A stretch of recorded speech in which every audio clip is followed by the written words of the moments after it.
Hello and welcome to this week's Positive Recovery for Corinna, being made for www.sobertownpodcast.com, a great growing community, so go check it out, and also my YouTube channel, Positive Recovery with Corinna.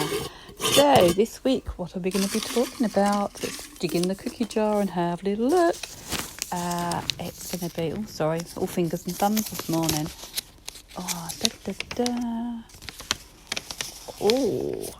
Okay, so this one is actually one that Drifter gave me, and it's sort of kind of Drifter and me. I remember it was a voice message that he sent me. We were just chatting on Telegram, and I went, do you know what, I'm going to put this in my cookie jar, because we were talking about the experiences that we have make us who we are, and we've kind of got a default system, a protection and muscle memory. And it's the reasons that we drink that cause the issues. And do you know what? I can't remember anything more about it. But yes, the experiences do make us who we are, don't they? And I remember, I've said so many times that I actually am very grateful for my drinking career. I'm very grateful for my sobriety experience, because without any of that, I wouldn't be the person that I am today. Yes, I drank to block, I drank to numb, I drank to fit in, I drank because of boredom and loneliness, and I drank to block pain, emotional initially, and then later physical. But without any of that, without having numbed and blocked and drunk and then getting sober, I wouldn't be where I am today. And I've gone from being a medically retired nurse to an author, which is kind of amazing, really. And I couldn't have done any of that. I couldn't have written the book that I've written without having had the experiences that I've had, because how can I write about drinking and how can I write about sobriety unless I've experienced it? And the same sort of thing as well with mental health, because there's a lot of mental health strategies in my book too. And yes, some of that was from my own nursing experience, but it's also from my own experience of having had mental health issues for many, many years. And I start to wonder now, really, as well, if some of that, my mental health issues, were part of my default system, my protection that we've written down here, part of my muscle memory almost, that I go into that. No, it's not nice to have depression. It's really horrible, and it's horrible to be agitated, and it's horrible to have anxiety.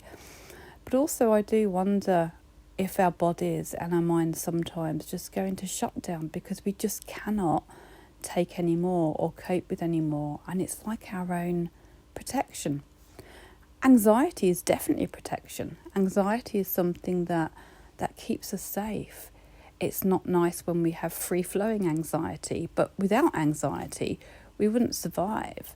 It is our fight or flight response. It's what keeps us safe when that fire alarm goes off in our brain going, danger, danger, danger. There's a big lorry coming, don't step out in front of it.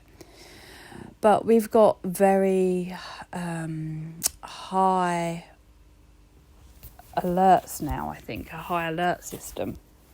And many of us, anxiety is a really big thing now. I think social media and pressure has a lot to do with that.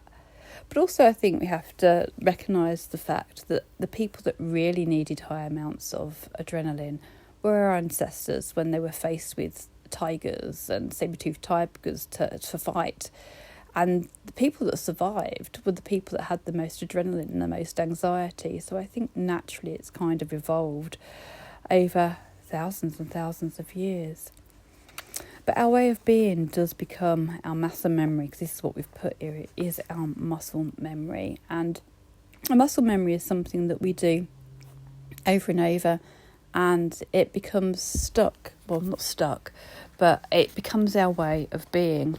And do you know what? I'm just going to read what I wrote in my book, because it's probably an easier way to describe it to you than me chattering away about it when I can find it. Muscle memory is where we repeat an action so often that it becomes part of our memory without us having to even think about it, such as swimming and riding a bike.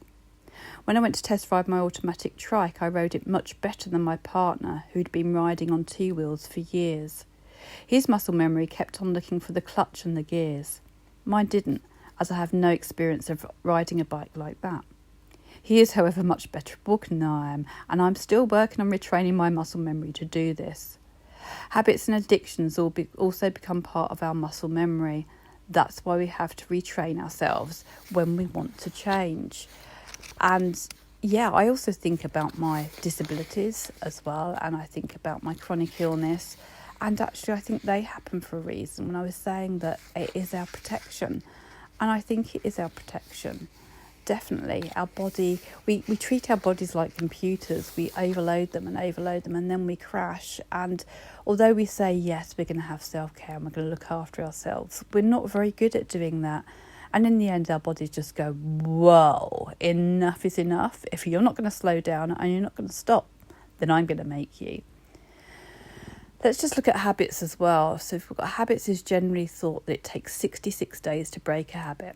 But in fact, it takes an average of 66 days to form a new one, much less and much longer for some. Don't panic, this is actually good news, as it can take as little as 21 days for an old habit to go and a new one to take its place. And that is the trick, to replace our drinking habit with something new. A hobby, a project, exercise, flavoured tonic water in a posh glass.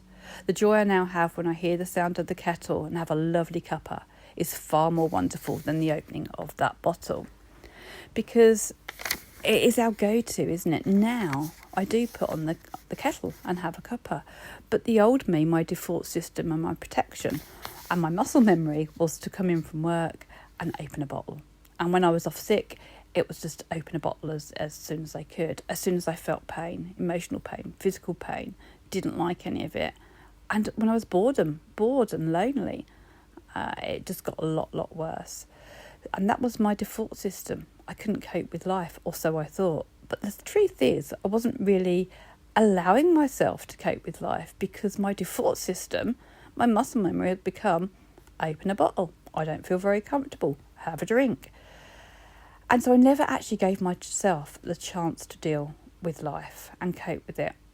And, you know, since I've got sober, it's great, because I've had to deal with life. And that is the thing, is getting sober is so much more than just stopping drinking. And it is very, very difficult to stop drinking if we don't work it, because we're white knuckling it, we're not getting the support we need. My support, I was fortunate, very, very fortunate, that I found the I Am Sober community. It's a great free app with a great community that supported me through all of my journey, and with my writing journey as well. There's lots of great stuff in my book from people from that community too. Lots of great resources, lots of quotes from them, which is amazing, because I could not have done it without them. So if you don't already have a community, I can thoroughly recommend the I Am Sober community and the Sober Down community. And Sober Town has its own Facebook page now, but it is a closed group, so check it out on www.sobertownpodcast.com. And then you can request to go in there if you wish to do so, because community really is key. So I think we need to look at changing. If we want to get sober, we do have to work it as well. It's really, really important that we work it. And we need to retrain our brain. We need to look at our default system, look at our protection, because in the end, alcohol becomes our protection. But it's not. What we don't realise is actually it's not protecting us. It is destroying us emotionally and physically and socially, because at the end it becomes very, very isolating and a very lonely place to be. So what started out to be our protection actually is our own worst enemy. And the only person that can stop drinking is us. We are the only person that can do it. I didn't plan and prepare, but it's something that I fully recommend people to do, is to plan and prepare that stopping, because it's hard to change a habit. It is hard because it's something we've got so used to doing. It's not easy, but it is the best thing you will ever do if you haven't already got sober. But just we can never stop. We have to keep going all the time. We have to continually prepare, plan for each day, really. We really do, because it does get easier. It really does. And I find now that I'm not so much working my sobriety, but I'm working myself. I'm working on me. I'm working on being the best person I can be in the situation. And things that I've learned over the last week, my go-tos now, I think, rather than alcohol, is my tools. It's my resources. This last couple of weeks have been really, really tricky for me, but I've continually told myself to stick with my tools, which is acceptance. Acceptance is absolutely key. That I can only accept, things that are happening because I have no control over them. But if I resist it, it makes it more painful and it makes it worse. So acceptance is key, as is control. Looking at my areas of control, I'm in my hula hoop. I'm looking at I can only control so much. I only have control of what's within there. That's all I can do. I'm also remembering to trust in the process, and that at times when I'm really struggling, I just leave it to the universe. And also to remember that from every breakdown, there is a breakthrough. And everything really does happen for a reason, even though it is not clear at the time, and even though it can be really painful. And trust me, there are times where I'm like, really? What is the reason this is happening for? But there is a reason. There is a reason. And often it can be preparing us for other stuff that is yet to come, just making us stronger bit by bit, maybe. I don't know. Well, I'll never know the full things. All I can do is go with my gut as well, and trust in the universe when I need to. So I think that's probably all I've got to say on this today. But I'm going to just read the last little bit from my introduction from my book, which is the A to Z of alcohol and sobriety, and it's available on Amazon. But just the last bit in the introduction, it says, reading this, so I'm going to say, change that to listening to this. You might picture me as a completely chilled out, relaxed, got it all together kind of sober girl, but be assured, I feel it all with you. But that's the thing, I really do feel now. I can recognise it, identify it, work with it, turn it around and act on it, and at times fall completely apart. And that's okay. It's a great way to reset our emotional and physical being. Come journey with me into the amazing world of exploration and discovery. And I think that also is the thing, that it is a journey of exploration and discovery. It is a challenge, but if it's a challenge you're willing to take, then it is the best challenge you'll ever take on. And you will get your life back. Hopefully, those of you listening to this, many of you have got your life back and you've taken your life back. And you can just continue working on it with me day by day. Anyway, I hope that's been of some help.